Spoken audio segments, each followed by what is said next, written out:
Now, if you guys follow this, of course, the Little Calumet River Basin Development Commission has obviously come into the forefront of a lot of people's minds. Actually, probably a good maybe 60% of the people that listen, we figure, are in the Little Calumet watershed. Mm-hmm. And so it affects everybody. Everybody's got to pay into it now. And then, of course, the folks in Munster and Gary and Highland and so forth that have had flooding over the past few years pay specific attention to what you guys are doing. But you got two things that kind of pique my interest there. First of all, you're finally getting your money. And let's go back to that. As everybody knows, we went back into the legislature this year, and what happened? The legislature passed a funding mechanism that, for residential houses, it's $45 for a year, so $3-4 a month, to fund the maintenance and the operation of the Little Calumet River. What they also did was expand our jurisdiction to include we can spend that money throughout the watershed, which goes as far south as Crown Point, Winfield, St. John, Dyer, Sherrville.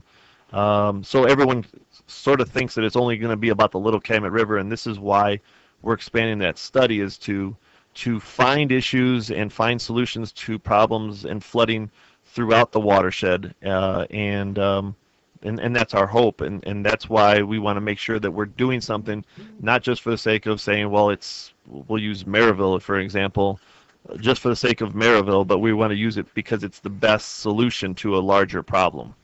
He's Dan Repay. If you have any questions about any of this, 219-845-1100, 219-845-1100.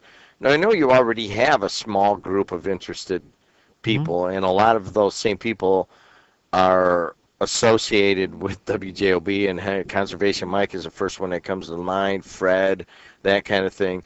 I mean, is that what you're talking about, people that know the river a little bit and have an interest in it? Those are some. Then there's also some that we would like to get engaged, as far as, I'm just using, you'll pick on Maryville or St. John, that don't have a connection to an existing engineering company, because what I'm trying to avoid is the fact of, the town engineer for Maryville is one of the engineering companies that is, going to be participating. So I really want to have almost a public viewing of it. They are allowed to give recommendations. Commission will always, the chairman, Baker, will always have the final say in it, but a lot of different people looking at it is a good thing, as far as seeing what's worked and questions that maybe we've not thought of. So if we follow the chronology, this year they've already said that the legislature says, hey, listen, we are going to fund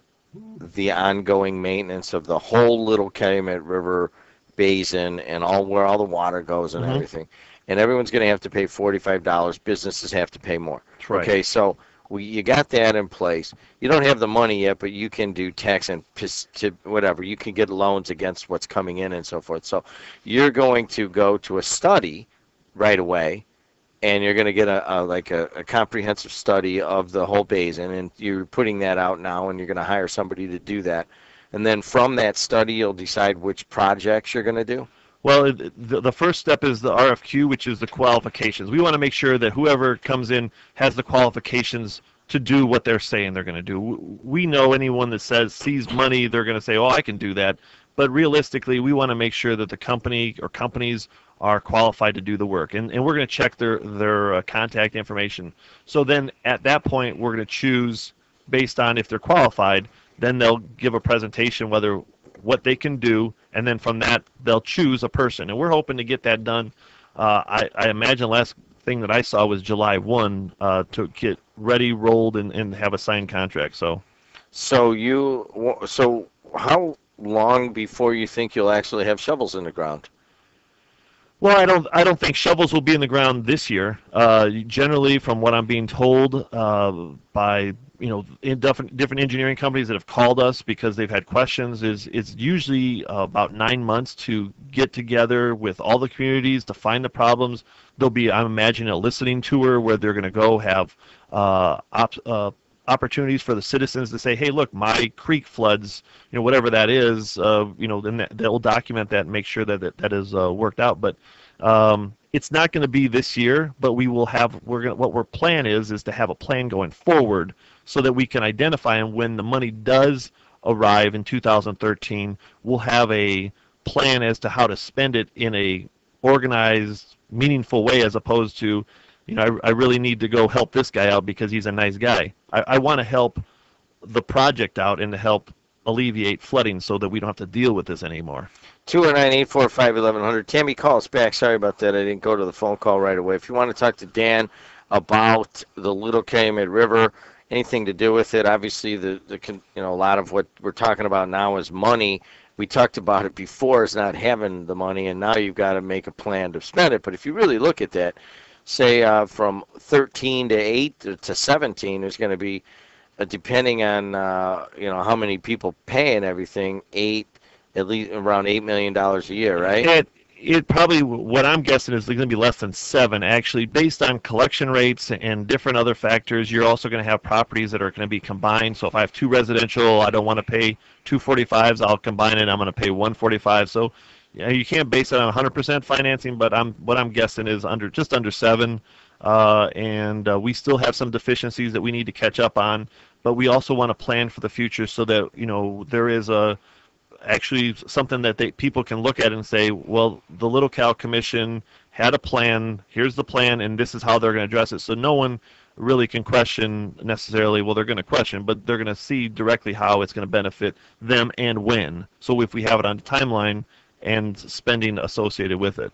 So the Little Cal itself, as an Army Corps came in and along with state monies and so forth, it's like $250 million or something. $270 million.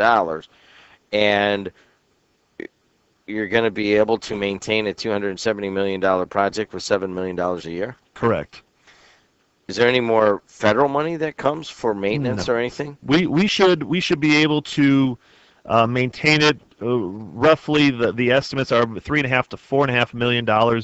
Depending, I mean, you could have a lot of different events that cause some damage to the levees, so that may be a bigger year.